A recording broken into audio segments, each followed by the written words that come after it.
Hello and welcome. We're going to start by using IPython and import numpy as np. First, let's go ahead and create some random arrays. So A is a 2 by 2. We're going to multiply that by 10 and subtract 5 so that its numbers are between 5 and -5, and we'll turn it into ints. Let's also create a random array b.random, and we'll do this one as a 2 by 1. And we'll also multiply by 10 and subtract 5. And b.astype int. And lastly, let's create C. C is equal to np.random.random. This one's going to be a 1 by 2 times by 10 minus 5.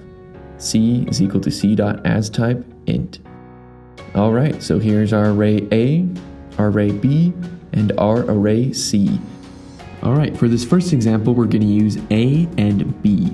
Now remember, B is 2 by 1 and A is 2 by 2. And np.concatenate starts off with axis equals 0 as the default.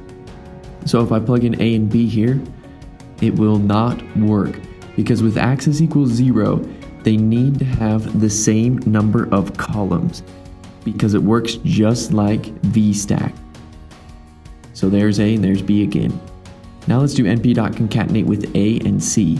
This one does work because C does have the same number of columns. So when it defaults to axis equals 0, it will work like np.vstack. Number of columns need to line up. But with np.concatenate, if we give it A and B again, we can specify the axis to be axis equals 1. That means it's going to work just like np.hstack, so it's going to horizontally stack these together. And that way, the rows have to be the same dimension. So we have 2 and 2. 2 rows in A, 2 rows in B, and it stacks B right on the end. So there you go. That is how you can use np.concatenate in Python. Be sure to check out some of my other Python videos, and don't forget to hit subscribe.